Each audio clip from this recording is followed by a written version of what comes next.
internet yi gannaaw ni lañ leen ko waxee tey ji nag ni ngeen koy gisee ñu ngi file ci yembal gannaaw génn àdduna Ahmadou ñu ngi toog ak nag ak benn mbokkam dañu koy nuyu rek bàyyi ko mu nuyoog mbokku internet yi waaye ñu jaali ko bu ko defee mu ñëwal ñu ci Ahmadou moomu ci yan anam la daal di génne àdduna soxna si maa ngi lay nuyu. ñoo ngi lay fay. tur bi naka la. ñaaña ndooy. ñaaña lan nga ci Ahmadou mi nga xam ne moom moo fi daal di bàyyeekoo. Bamba sama cousin la. waaw d'accord gannaaw ba ñu la ko jaalee masawu la di bokk ak yow li nga xamante ni moo di tiis yi ndax mën nga ñëwalaatal tuuti rek ci naka la Ahmadou daal di génnee rek àdduna. Bamba démb ñoo bokk nekk fii ba ay midi ma am lu ma doon lijjanti ci ma génn fi laa ko bàyyi bi may dem bi ma génnee ma toog ma génn fi ma demoon noonu ma dem ba ay 13h 14h ci lañ ma woo téléphone ne ma gaawal nga ñëw Bamba courant daf koo maas bi may agsi ci kër gi fekk nit yi ñëpp ñu ngi toog fii nii ñu toog ay quelques minutes ay 15 heures yooyu jotoon nañ ko yóbbu sax hôpital fii nii Kancaaro yo finalement ñu ne ñu dafa décédé. d'accord moom naka la ko courant bi maasee ndax daf ko jege ndax dafa am teg ci loxoom wala. waaw nee nañ nag dafa wéeru woon ci poto lampe bi. fan la génne àdduna hôpital wala fi ko courant bi maasee. non man xaw ma exactement fan la génne àdduna mais. dama dégg ñu ne courant bi daf ko sànni mais d'après li ma xalaat que courant bu la sànnee rek bu la maasee ba nga jeexal rek da lay war a sànni c'est-à-dire kon boobu moom décédé na ba pare peut-être que dañoo tiitoon moo tax ñu yóbbu ko hôpital et tout. xanaa bi ko courant bi maas amul ñenn ñoo xamante ni ñu ngi woon foofu wala moom kese moo fa nekkoon.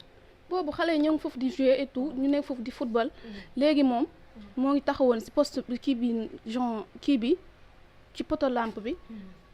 xale yi tamit xam nga ñoom dañoo bëri ay ruube yooyu dañu yaakaar que da doon foo affaire yooyu noonu bi ko affaire bi ko poto bi lee daf ko sànni ci benn garab bu nekkoon ci côté bi waa léegi xale yi après ci lañ dem xool ko ñu ne Bamba courant bi daf ko maas après ñu doon ko jéem a jox foofu ay meew affaire yooyu noonu mais après daal mooy loolu daal xam naa daal bi ko courant bi lii daal xam naa fekk na boobu ñàkk na bakkanam. Bamba ñaata at la am après. Bamba am na 21 ans. d'accord gannaaw bañ la ko jaalee lan nga mën a seede ci Bamba mi nga xam ne moo fi daal di bàyyeekoo. nekk nit ku baax rek maa ngi mu ñëw nekk ndoo ci kër gi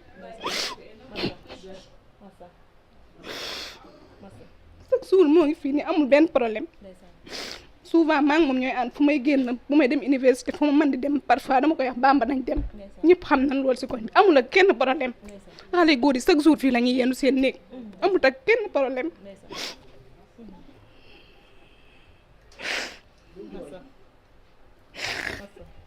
nekk xale bu ndaw nag am ay ambition nangoo liggéey Bamba liggéey bu nekk moo ngi ci liggéey boo xam ne dina ko avancé loo moo ngi ci tailleur moo ngi ci maçon bi moo ngi ci lépp loo xam ne nii yaakaar na bu ko defee dina ci génn rek ci lu baax moo ngi ci wallahi nekk nit ku baax nag koñ bi ñëpp kenn xamul ko fi lenn lu bon lu dul lu baax la ko Bamba nit ñi loolu lañ ko xamee. d'accord ndax jot ngeen ci kooru Bamba. jotagoon ci parce que instant bi sama tonton yi ñoo ngi foofu noonu mais dañ ne dañ koy autopsie xam naa peut-être que dafa am yeneen ñun fa fekk ñun war a autopsie dañuy patienté. moom Touba la ko yóbbu Touba la dëkk. waaw Touba la dëkk. tey lan moo la gën a marqué ci Bamba mi nga xam ne moo fi bàyyeekoo. bett rek la ma def.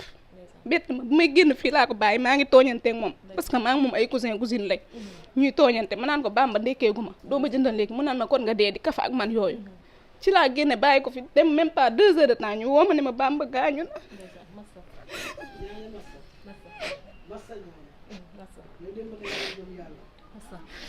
dafa metti koo xamante ni même pas 2 heures de temps nga nekkoon toog ak moom di waxtaan ak moom bouge tuuti rek ñu woo la nekk la kooku daal dinay mujjee génn àdduna kon ku ko dégg ak ku ko xam tamit xam nga ne lu metti la tey yan kàddu nga mujjee wax ak ki nga xamante ni moo di Bamba avant moo dem.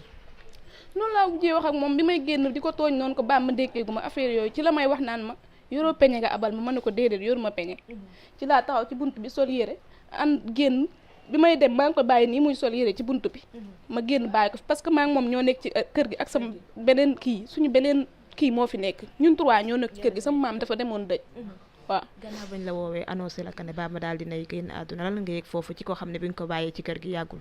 jaxasoo mënuma sax jooy bi ma ñëwee damaa tiit damaa jaxasoo bi mu ñëwee damaa jubal ka directement damaa dem julli 2 rakka toog parce que sama bopp bi dafa jaxasoo parce que bi ma ko fi bàyyi même pas 2 heures de temps ñu woo ma ne ma Bamba gaañu na tamit.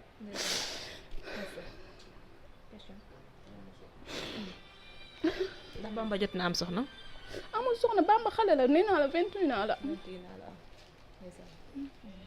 ndax foofu tamit courant bi c'est la première fois mu fay maas nit wala. non courant bi nag maa ngi dégg ñu naan d'habitude am na benn xaritam bu wax ko barki démb rek bi mu fa taxawee jot na ko maas am na beneen xale bu góor bu ma dégg tamit ñu naan maas na ko ba xale bi dafa xamoon waaw. kon nekk c'est la première fois muy am. non nekkul c'est la première fois peut-être que nag moom ci waroon moom la waroon jiitoo ko moom pour mu gaañu. d'accord ndax bi loolu amee sapeur daal dinay ñëw wala.